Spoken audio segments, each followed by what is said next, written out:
maksudnya keluarganya Farhat kemudian sudah tua juga dan kelihatannya beliau yang dipanggil ya saat sempat kita lagi agak bersih tegang lah ya sama anggota-anggotanya Farhat. Dan setelah beliau keluar, nah beliau bisa menengahi. Saya disampaikan sih namanya, tapi saya lupa bapak siapa itu ya. Obrolan apa sih Bang yang disampaikan ketika ketemu dengan salah satu dari tim Farhat sendiri?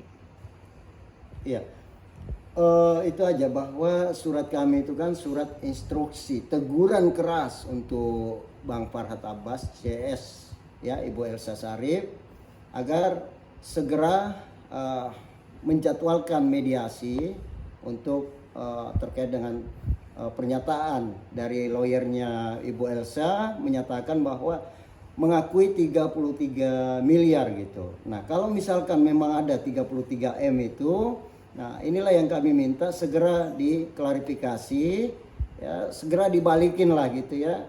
Kemudian kalau memang masih menunda, takutnya ya, khawatirnya kami mengadakan aksi demo besar-besaran nantinya, lalu kemudian mereka merasa bahwa sudah ada kesepakatan mungkin atau gimana, meskipun nggak disebutkan tapi sudah ada pengakuan soalnya menerima 33 miliar itu. Nah, inilah surat kami menegaskan di sana secara tertulis bahwa apabila ya tidak segera mengklarifikasi untuk mufakat, maka jangan sesalkan tindakan kami, yang mana kami akan aksi demo dan kami akan menyurat ke berbagai institusi terkait lainnya gitu, termasuk Peradi, termasuk UMKM juga ya, Kementerian UMKM dan beberapa instansi lainnya. Ya. Respon dari tim Farhat sendiri seperti apa Bang? Mungkin menjanjikan akan adanya pertemuan atau seperti apa? Kalau Farhat sendiri kayaknya untuk kasus UMKM sepertinya nggak bisa merespon gitu ya, jadi lebih banyak menghindar saja. Kalau kasus lain sih lebih aktif gitu ya, tapi kenapa kasus UMKM nggak pernah merespon bahkan menghindar, itu karena nggak ada alasan untuk merespon kali ya, nggak ada alasan untuk menghindar secara responnya gitu. Jadi menghindar secara ini aja, secara menghilang lah ya, ngumpat gitu ya. Sama dengan Ibu Elsa pada saat kami mendatangi beliau juga, nah bahkan surat pun nggak berani mereka terima. Nah ini ada apa gitu ya, dan kami bermaksud baik kok, justru ingin menyampaikan satu pernyataan sikap ya, satu teguran keras tentunya, yang mana ketika masih berlarut-larut maka bisa saja kami lebih tegas lagi nantinya gitu. Oke, tapi kalau dari Abang sendiri mungkin setelah adanya surat itu Bang, akan menjadwalkan ulang pertemuan yang ketiga atau keempat nantinya apa gimana? Kami, bukan dari kami kalau menjadwalkan pertemuan, tapi dari mereka ya, seperti itu pernyataan sikap, instruksi dalam surat, cuman ya disertakan dengan surat pemberitahuan aksi damai ya, aksi demo, yang mana sudah ada tanggalnya di dalam surat tersebut disertakan. Kami sudah dapatkan formatnya dari Polda juga, dari Intelkam, dan inilah yang menandakan bahwa ketika lambat mereka ya, pihak Elsa Sarif CS Farhat Abbas menanggapi, maka apa boleh buat, tentunya kalau kami demo pastilah membuka semuanya ya, bahkan kronologis peristiwa pun kami akan orasikan di depan gedung DPR RI, lalu kemudian surat orasi tersebut kronologisnya kami akan tembuskan di berbagai institusi ya yang terkait gitu. Oke, Bang, dengar kabar katanya sejauh ini ya sempat ada negosiasi dari Farhat sendiri terkait dana UMKM seperti apa Bang? Oh iya. Kalau negosiasi itu tentu dari pihak Farhat Abbas ya, itu ada penawaran di 3,5 M.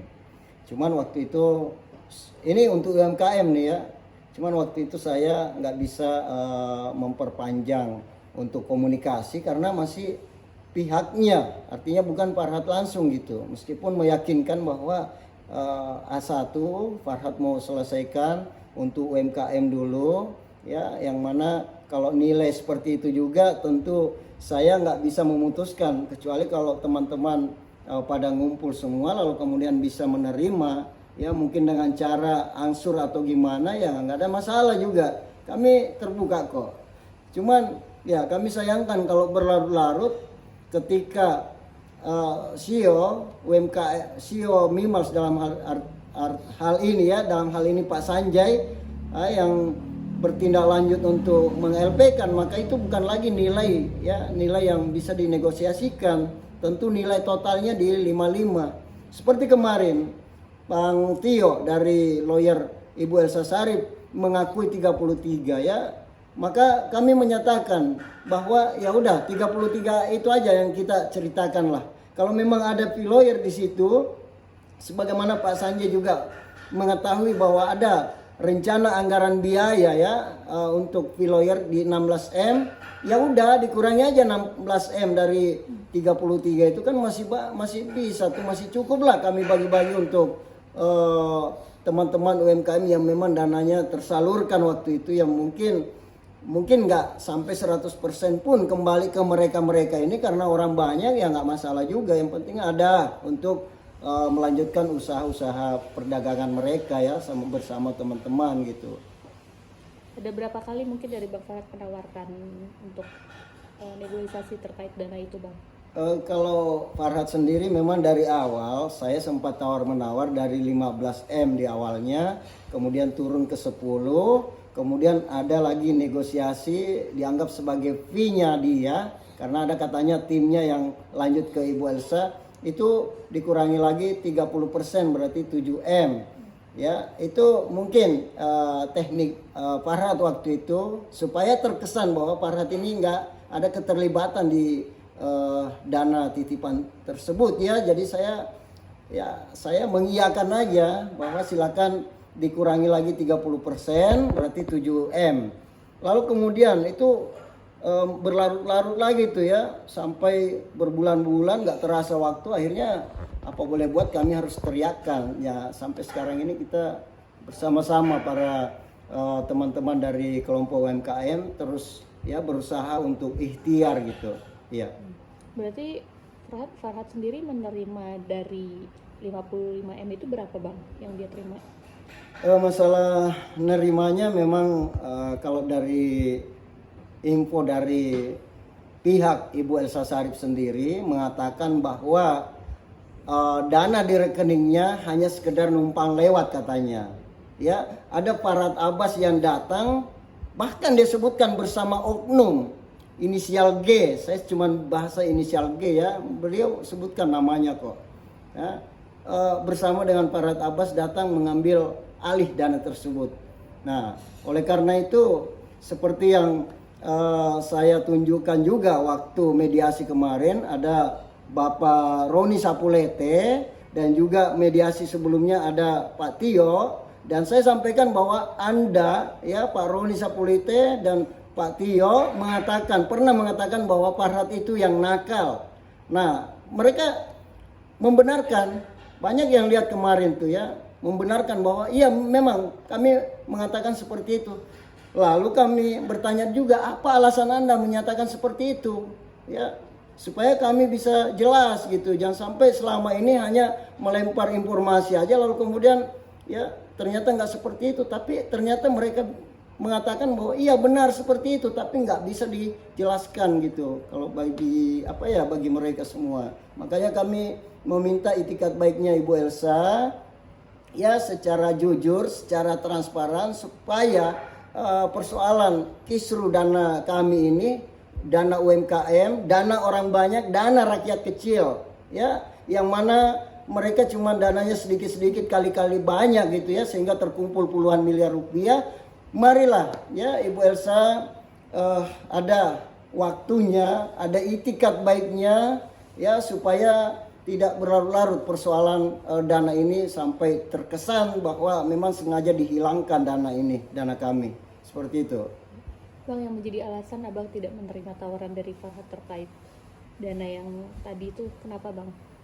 Ya itu tadi, pertama Farhat cuma hanya terkesan sekedar melempar aja, melempar angka saja, lalu kemudian tidak ada tindak lanjutnya, tidak menemui juga gitu kan. Akhirnya tarik ulur jadinya, dan itu sudah berulang kali. Bahkan ya ada waktu itu member yang mendesak ke Farhat dan dia mau bayarkan hari itu juga, minta nomor rekening saya waktu itu. Lalu kemudian saya bilang nggak bisa kalau melalui rekening saya, kecuali ya untuk semua para kelompok-kelompok UMKM yang memang sudah mendaftar ke saya dan datanya udah masuk ke perusahaan untuk meminta kembali dana dana titipan pembelian slot iklannya, sebagaimana slot iklannya nggak tayang gitu. Dan itu sudah sepertinya ada 4 kali sudah seperti itu, Pak. Jadi diduga menyogok lah ya bang ya, supaya udah bungkam deh, selesai gitu sampai di situ aja gitu Kalau ya. nyogok sih mungkin belum pas juga ya, tapi kami menduga bahwa intinya sudah mengakui ya, bahkan kami menduga kuat juga bahwa member yang waktu itu sudah dicairkan.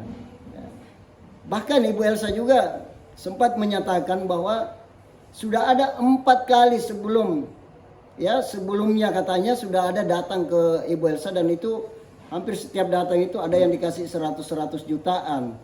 Itu atas pengakuannya, dan saya ada pembuktiannya juga, pengakuan Ibu Elsa secara langsung ini ya, dan disaksikan sekitar 5 orang waktu itu. Makanya ya, ini bukan sogok lagi, tapi ini pembuktian bahwa memang dana kami ada di mereka. Cuma ya memang susah sekali ya, namanya juga dana besar, lalu kemudian mereka tentunya mungkin serakah lah kalau saya bilang ya. Lebih parahnya lagi mereka zolim, karena ini dana-dana orang-orang yang ya masyarakat kecil nih, hasil keringat darah dan air mata mereka itu ya mereka ambil secara semena-mena, bahkan mereka terkesan membunuh secara pelan-pelan ya, sehingga kami ini ya dipimbong ke sana kemari, habis dari Elsa lalu kemudian diarahkan lagi ke Farhat ke Elsa lagi, begitu selanjutnya, dan sampai selama ini belum ada titik terang. Oleh karena itu kami akan aksi damai, aksi demo besar-besaran, dan akan menceritakan semua kronologis peristiwa terkait dugaan kuat penggelapan, penipuan, bahkan TPPU, dan ada ya bentuk rekayasa bagi-bagi dana kami ini, dalam hal ini gravitasi. Demikian.